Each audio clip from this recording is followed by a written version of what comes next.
She got sentenced to 20 years in a mental hospital because she forced her ex-boyfriend to have sex with her. She forced her ex-boyfriend to have sex with her with a machete. Got all the vibes. Yeah, I got all the vibes. I can't let you run. A nigga can't let you run. This rock star life got me on another high. It's fucking with my mind. All these drugs on my mind. I got all the vibes. Yeah, I got all the vibes. I can't let you run. A nigga can't let you run. This rock star life got me on another high. It's fucking with my mind. All these drugs on my mind. Getting to the What's good, Dark Knight Gang and this thing? Gang. Bro, y'all see the title, When Crazy Exes Go Wrong. This is about to be a fire video. Shout out to the gang. Everybody have a good day. Have a great day. I'm ready to watch this together. I'm ready to enjoy myself. You already know I'm in the clouds. I'm big chilling. I hope all of you guys have a great weekend. You already know you the homie. Yeah. Let's watch this video. See some crazy exes. Bro, I've dealt with some crazy women. Man, I'm never gonna talk about it, bro. I can't put it out there on the internet. Let's hop into the video. Shout out to the gang. Let's go. Number 8. Zack Rodriguez. In 2019, a woman and her daughter were left homeless after her psycho ex burned down their home in Redruth, Cornwall, England. Charlene Clark and Zack Rodriguez, both in their early 30s, had a child together during a relationship which had lasted roughly 15 years. In March, Rodriguez left Clark for another woman. It was an unexpected move which Clark claimed had left her heartbroken. Only a few weeks had passed before Rodriguez tried getting back together with Clark, but she stood her ground and refused to accept reconciliation. Rodriguez, however, wouldn't leave the family home, pointing to his name also being on the mortgage. One night, Rodriguez and Clark attended a family memorial at a friend's house. Rodriguez got intoxicated and asked that Clark return home with him, which she declined to do.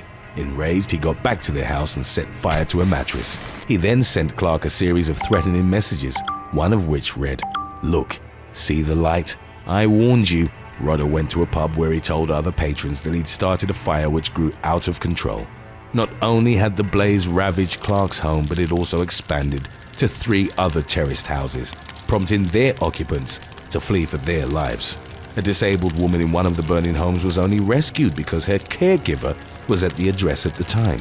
In the aftermath, the insurance company refused Clark a payout because Rodriguez was the policyholder.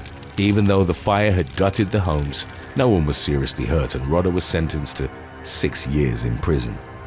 So the homie was tripping out because he left her for another woman, then tried to come back and she's like, nope. So he started tripping out and burnt the house to the ground. Hey, bro was down bad. He was tripping, man. Have you ever done anything crazy? Let me know down in the comments. Listen, I'm not gonna judge you. Have you ever done anything crazy with one of your exes? Have you ever been considered the crazy ex? Let me know down in the comments, bro. Number 7. Belina Wallace. In the early hours of September the 23rd of 2015, Mark Van Dongen awoke at his ex-girlfriend's Bristol apartment to the sound of her laughing and saying, "If I can't have you, no one else can." Within moments, Van Dongen experienced excruciating pain as sulfuric acid was thrown on his face and body. He ran into the street screaming in agony and alerted neighbors who called the authorities. 29-year-old Van Dongen's injuries were so severe that roughly 10 months had passed before he was able to speak about what had happened and give his account of the attack. The Dutch-born victim told the police that he'd ended his 5-year relationship with Belina Wallace, originally from South Africa and nearly 20 years his senior. Van Dongen had started seeing another woman, but agreed to spend the night of September the 22nd at Wallace's home as he felt sorry for her, but also because she still had his passport. In an act described as pure evil, at around 3 a.m., Wallace dumped a glass of sulfuric acid on his face and body while he was in his boxers and had no form of protection. The impact was devastating, with a degree of disfigurement so severe that officials didn't release the photos of Van Dongen's face, but only those of the bed sheets, blackened by the corrosive fluid. Upon arriving at the hospital and seeing the extent of the damage, he reportedly began to scream and beg, "Kill me now." He spent 4 months in an induced coma and was left paralyzed from the neck down. Van Dongen lost an ear, the sight in his left eye, and most of that in his right, while his lower left leg had to be amputated. On January the 2nd of 2017, Van Dongen ended his life by euthanasia at a clinic in Belgium. Wallace tried to place the blame on the victim, claiming that he'd put the glass of acid on her bedside table, intending for her to unwittingly drink it.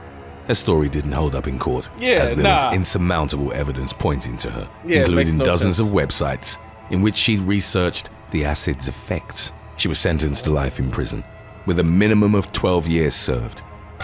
Number 6. That last one was kind of crazy. Yeah, that excuse she gave, that wasn't going to hold up anywhere, you feel me? But yeah, she threw acid on the homie, and the homie was that injured. His leg had to be amputated. He had burns all over his body. His face was so disfigured. He said he wanted to die. Kill me now. Bro, that's insane. You got to watch out who you get with, man. If a woman ever did something like that to me, yeah, I'll lose my mind too, bro. Karina Vanessa Kobalan. In March of 2020, a Florida Instagram model was arrested for fatally shooting her ex-boyfriend outside his Hialeah home. 23-year-old Karina Vanessa Kobalan and Alejandro Sanchez, age 28, had had a troubled relationship and, according to neighbors, were no longer together at the time of the shooting. Kobalan's popular Instagram page showed the blonde influencer posing in the foreground of several exotic locations, but featured no photos of Sanchez. An argument the nature of which remains uncertain erupted between them and culminated with Kobalan shooting at Sanchez 15 times.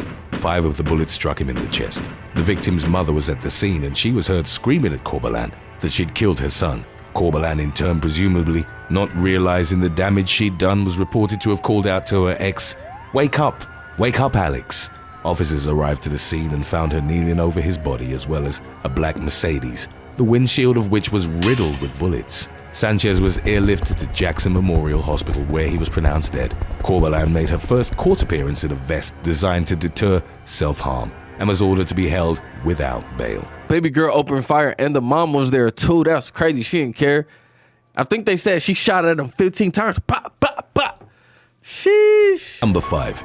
Stephen Booth. In May of 2021, a builder from Manchester, England murdered his ex-wife with an axe, then called the police to come and arrest him. Stephen and Susan Booth, both in their 60s, had separated 3 years prior. Up to that point, they'd shared a home in Shaw near Oldham, which Stephen had had a significant role in building. The divorce proceedings were being finalized, and the marital home was proposed for sale at over $620,000. Susan had asked for half of the money, which enraged Stephen, as he felt that she didn't deserve it. Stephen, who hadn't talked directly to his ex for 2 years, was out walking his dog when a solicitor told him that the sale would be completed in 3 days' time. It was at that point that he started plotting Susan's murder. On May the 4th, he lay in wait at the home until she returned from a shift at the Royal Oldham Hospital. He struck her from behind with an axe and then continued his gruesome attack, ultimately inflicting 19 axe strikes, most of them to her head. Susan sustained devastating injuries and was pronounced dead shortly after being rushed to the hospital, where she worked. Stephen called the police and told the operator that he'd just killed his wife and that officers should be sent to his home address to arrest him. He pled guilty to murder and was sentenced to life in prison with a minimum of 22.5 years served, meaning that he was likely to die behind bars. Was it worth it, bro? Number 4. On something like that, you got to just ask yourself, is it worth it? You feel me? But my boy, it said he hit her 17 times with that axe. Yeah, he had hatred for her. Samantha Mias. In 2019, a woman was sentenced to 20 years in a mental health facility for a 2018 incident in which she'd forced her ex-boyfriend to have intercourse with her while threatening him with a machete. Montana woman Samantha Mias broke into her ex-boyfriend's home. Did you hear that? She got sentenced to 20 years in a mental hospital because she forced her ex-boyfriend to have sex with her. She forced her ex-boyfriend to have sex with her with a machete. While he was out at a gas station. When the unnamed victim entered the bedroom, she approached him from behind, pressed the blade to his throat, then ordered him to remove his clothes and get on the bed. She then climbed on top of him and they had intercourse, with Mias reportedly biting the victim's arm in the process. The man would later tell the authorities he'd felt forced to comply with his ex's demands for fear of being killed. Hey, this low-key kind of sexy. Low-key. I would have taken the machete from her and be like, no, what, bitch? After the deed was done, Mias reportedly swung the machete around and deliberately urinated on the bed. The victim was able to escape out the back door as his sister arrived home. When interviewed by the police, Mias claimed that their relations hadn't been abusive, but reportedly became incoherent in her answers. She was charged with intercourse without consent, as well as aggravated burglary, assault with a weapon, and unlawful restraint, before eventually being deemed unfit to stand trial. Number 3. I agree. Patricia She was Isidore insane. and Junior Francis. In June of 2018, a woman was seen driving down a Florida highway at around 70 miles per hour, with her ex-boyfriend clinging to the hood of her car. 24-year-old Patricia Isidore and Junior Francis had broken up about 8 months prior, but were still living together. Isidore was getting ready to drive and pick up their daughter. Francis, who didn't want her to go because he also needed the car, launched his body onto the vehicle's hood. As Isidore would later tell officers, she didn't want to deal with any foolishness, so she just kept driving. The video of him holding on for his life on the highway, initially shared on Twitter, subsequently became viral. While clinging to the hood with one hand, Francis used the other to call the authorities, convinced he was going to die. He survived the hellish ride, largely unharmed, while Isidore was charged with culpable negligence, a misdemeanor, and was bonded out. Bro, that last one was crazy. 70 miles per hour, bro, on the freeway. The homie holding on for dear life. Like, yo, nigga, hey. He insane for jumping on the hood of the car, but he didn't expect her to do that. Something is off for her really to hop on the freeway and say, nigga, I don't care. I'm going 70 miles per hour. Hold on for dear life. Like, hey, that bitch crazy. Number 2. Bonita Vivian Cue. In June of 2021, Bonita Vivian Cue was arrested for the premeditated and brutal killing of her ex-husband, Kerry Michael Rooney, at his Newmarket home in Brisbane, Australia. A witness had filmed the moment that neighbors rushed to help 51-year-old Rooney as he was lying in a pool of his own blood in the middle of the street. Cue, aged 53, had been monitoring Rooney's habits in the weeks leading up to the horrific attack. She went to his apartment armed with 2 knives, a bottle of bleach, and the toy replica of a gun. She waited in the staircase of his building and ambushed the father of one when he returned home. Cue sprayed him in the face with the bleach and, as he turned around, stabbed him in the back and slit his throat. She continued to slash and stab Rooney as he ran down the street, screaming for help. One of the knives was reportedly still lodged in his body when the police arrived at the scene. Cue used the toy gun to deter bystanders from intervening, including a neighbor who'd sought to confront her with a baseball bat. Following her arrest, she'd allegedly told officers that she didn't want to pay child support anymore. Her trial is ongoing, but Cue refused legal representation, claiming she couldn't afford it, even after being told that it could be provided at no charge. She tried to claim self-defense, but detectives assigned to her case reported that there was no evidence of it. Number 1. Ain't no self-defense, baby girl. No. You going to the slammer because she attacked him. She did all of that just because she didn't want to pay child support. I ain't know it was that serious, God. Joseph Oberhansley. In December of 1998, in a meth-fueled jealous rage, Utah man Joseph Oberhansley gunned down his teenage girlfriend. He proceeded to shoot his mother, who survived, and then fired at his sister, but missed.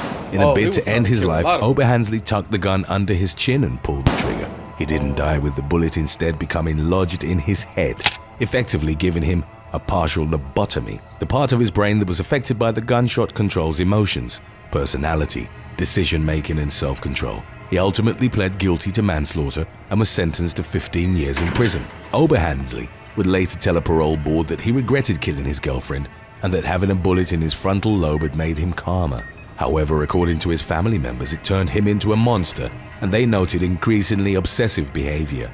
Even though some of his relatives insisted that Oberhansley remain locked up, he was paroled in 2012 and transferred to Indiana.